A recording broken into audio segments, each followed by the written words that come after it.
কোরআন শরীফ মিথ্যা, এতে আরবি লেখা, এটা সত্য নয়। তাই রাগে ক্ষোভে এভাবেই পবিত্র কোরআন শরীফকে আগুন দিয়ে পুড়িয়ে দিয়েছেন এক যুবক।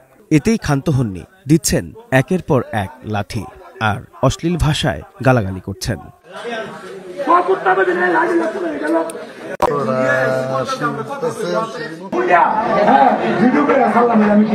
সেই জন আমি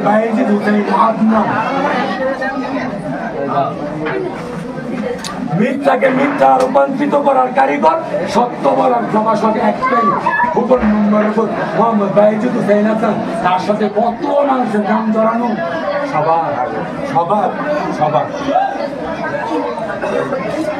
যে ঘটনার একটি ভিডিও ছড়িয়ে পড়েছে, আর এতে ব্যাপক চাঞ্চল্যের সৃষ্টি হয়েছে এলাকায়। এটা কি কোরআন শরীফ কে পড়ছে? তার পিতার নাম কি? তার পিতার নাম সে কি কারণে এই কোরআন শরীফ পড়ছে? কোরআন শরীফ সত্য না, এটা আরবি ভাষা লেখছে, আরবি লেখছে। হ্যাঁ, কোরআন মানে না, নবী মানে না, কোরআনের উপরে লাঠি এটার উপর একটা ড্যাগার তুলছে, ড্যাগার থেকে আসতে পারে তার কাছে বোঝে না। আমার ভালোবাসা মানুষ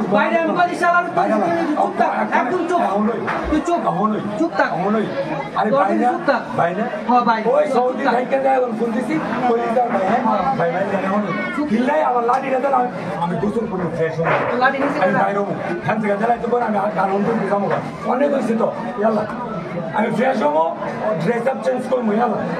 ঘটনাটি ঘটেছে 28 নভেম্বর বিকেলে ব্রাহ্মণবাড়িয়ার নবীনগরের লাউর ফতেহপুর ইউনিয়নের বহুমুখী হাফিজিয়া মাদ্রাসায়।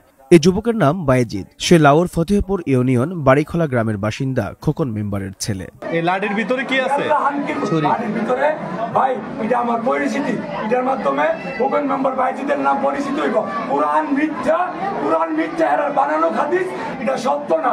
সত্য হইছে মালিক বলছে সত্য বলো, হৃদয়ে শান্তি দাও, মাটি পানিতে উৎপাদিত সব নিয়ামত তোমরা উপভোগ করো, তার কোনো টাকা লাগে না। কোরআন অবমাননার অভিযোগে বাইজিদ নামের এই যুবককে এলাকাবাসী আটক করে পুলিশের হাতে তুলে দিয়েছে। কেউ মারধর করছে আপনাকে? না না না, কেউ মারে নাই। এরা আমার মাথার চুল, আমার মাথার এই বুকের সব, কেউ না কেউ না, এইসব বললেন না। এটা আমার আত্মা, আমার আত্মায় প্রসারিত করছে। না না, কেউ মারধর করে নাই তো নাকি? আমি বলি এটা মনে করেন কি মার দুর্বল না, এটা ভিডিওটা যার ভালো লাগছে শেয়ার করে দাও, লাইক করে দাও, যার জ্বলেছে এ সাইড হয়ে যাও। এক মুসলিম ছেলে নিজেই বলছে কোরআন মিথ্যা, এগুলো সব ফালতু কথা, আমি কিছু বলে নেই। আমার ভালো লাগলো তাই আমি এই ভিডিওটা তুলে ধরলাম, তোমাদের ভালো লাগলে শেয়ার করে দাও।